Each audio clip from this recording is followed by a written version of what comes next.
Sup, my name is Ryu for TheCouncilNetwork. This is the Supergirl episode 18 review. I know what some of you are probably saying, Ryu, you're not even like episode 8, 9, 10 on the channel. What the fuck?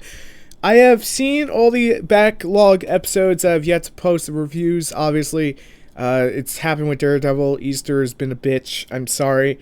But I want to get this out because this is the big episode. And it actually takes part of it goes into the Flash, which happens tonight, which is kind of funny. I'll get to it.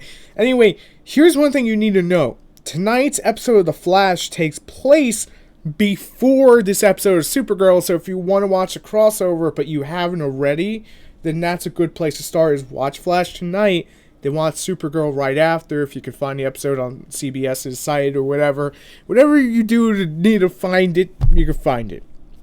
There were some funny lines in this entire episode, but again, careful for spoilers, you have yet to see the episode. So, going back to a few things I haven't been able to post on the channel yet. Supergirl's Kara's sister and Martian Manhunter are off the show for the time being. They're not dead. They were pretty much discovered by the CEO. Cadmus was brought up, and they're out of the picture for the time being. That's pretty big plot point for the future going ahead if I decide to keep doing it this way with the Supergirl episodes, which may end up happening, but just so we're clear there, the backlog will be coming out.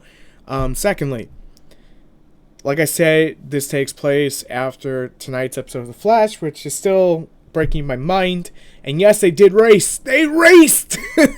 I can't really say there was a winner, but oh my god. When Barry got there, it was kind of a, wait, how did Barry get there? Because he's wearing the tachyon particle thing that basically Harrison Wells wears in season 1, and you're pretty much sitting there going, so how does this work? Well, you see, Barry, probably at the end of tonight's episode, was trying to get back to his timeline, and instead of going to his timeline, got faster. Obviously, he's been trying to get faster, got faster to go into a multi-dimensional world. That's my understanding of it, and that should be everyone else's. And I like how he saves Kara right off the bat. He just, like, blurs on through and gets her, falling from a building. He didn't know that she was a Supergirl, or even an alien, or sort of a metahuman, or had powers, or anything of that. What's funny is, on Supergirl, it's been confirmed now that there's Central City, but there's not Cisco Ramon, there's not Caitlin Snow, there's not Dr. Harrison Wells, and there's not a Barry Allen, and there is definitely not a Flash. Which is kind of awkward when you think about it, but it makes sense. Multi-TV-verse. Hey, on Supergirl's world, we have Martian Manhunter, Superman, and Kara, Supergirl. And on the Flash's world, we have a bunch of other freaking heroes that are all over the place, but we don't have... Technically, we have Batman, and technically, we have Superman. I really want to know what the dialogue would have been if she would have said to him, hey, do you know do you know Superman? And he would probably went, yeah, I think I may have. Just something, because when Barry... And I know I'm getting off track here. When Barry went to Earth 2...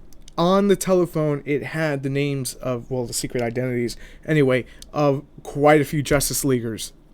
So I want to know how that played out. I'm a little disappointed by that, and that's why I brought it up.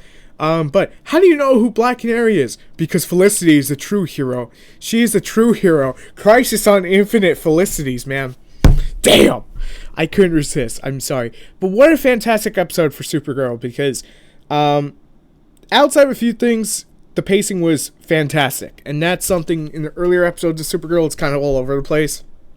Cat Grant, I can't even speak right. Cat Grant's CW, just the joke she made. She's like, all four of you standing around there look like a CW sitcom where you're all harmless. And I was like, oh, burn! You did not! I was also kind of hoping that they would have brought up Felicity. Like, hey, do you know Felicity Smoke? Oh yeah, she's our godsend. Okay, that's enough Felicity jokes. I think we all know why I'm making it, but that's enough of that.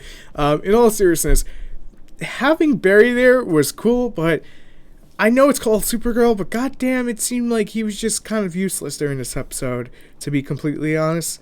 And that's, I get it's called Supergirl. She needed to win the city back because of the red kryptonite from, I believe it was 9 not last episode, the episode before last was the Red Kryptonite episode. So that had to be episode 16, if I'm not mistaken. And I thought it was kind of hilarious that basically Livewire and... God, I can't remember the character's name now. Banshee. There we go. I'm sorry. I'm not used to, like, certain Supergirl villains. So Banshee was just really cool to see. I'm glad that that played out. That whole character arc with her played out. That, you know, that needed to happen. Barry Allen, with his scientific knowledge. Oh, yeah, back on my world. Me and Cisco totally made these ear things that block out the, the sonar. And it worked perfectly. But he was kind of useless in the fight, and obviously Supergirl saved the plane, and he was to get that back. That could have been done a little bit better. It was cool to see that, hey, I'm gonna save everyone, and everyone loves me now again. Yay! At the end of the day, Supergirl is meant to be more bright and vibrant than the Flash. I just wish the fight would have been done a little bit better. Banshee's motivation for wanting to kill her was kind of meh. Livewire getting escaped, cool, I guess. But again, it just like the villainy and the fights for the villains didn't really show off the Flash too well because, come on, Barry, she's electric. She's kinetic energy, some form of kinetic energy, and you're going to throw lightning at her? Yeah, that's kind of dumb. And I honestly really feel like that should have been pretty obvious. And love triangle happening again, ha. But yeah, so it's just one of those things that I wasn't fully happy with. Jimmy Olsen getting a little jealous of Barry when Barry had no interest. Barry just wanted to get home. It was cool when they hugged at the end. Kind of ironic because I've never watched Glee, but when I read both Melissa Bennett and Grant Gustin were on Glee. I know Grant was. I didn't know Melissa Bennett was, so that was actually a nice surprise. And they were like frenemies, or they were enemies on that show, and them not being enemies here was kind of hilarious. It's kind of hilarious how the world works.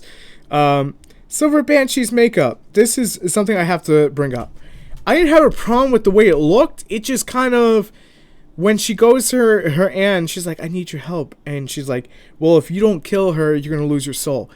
Did she just like instantly lose her soul? Or when Livewire gave her makeover, she just gave her makeup? I'm not sure. That's something that should have been, brought out a little bit more. One of the funnier things I did like in the episode, it was kind of like, all right, that's Barry. Is that he ran out, got ice cream to prove his speed. That was done well. I won't lie, that was kind of hilarious. End of the episode, getting him back, that made sense. Really cool, happy about it.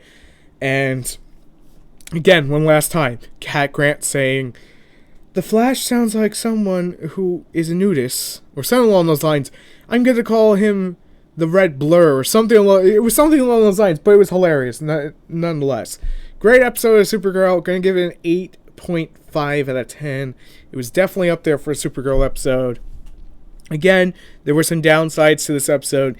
It's just like the villain fights. The crossover was cool. I hope they get a chance to do it again. But that would mean that Supergirl needs a second season, or she goes over to Flash. And that would be something interesting, but how do you really write the story where she needs to go over there? That's kind of the thing. Who knows? Maybe we'll see what happens. Anyway, let me know what you guys thought about the episode. If you saw it, anyway, Flash tonight. I'm going to do the review tomorrow. As always, thanks for watching, and I will see you later. As always, if you enjoyed the content, make sure to subscribe for more. I'm Ryu, and I will see you later. Peace.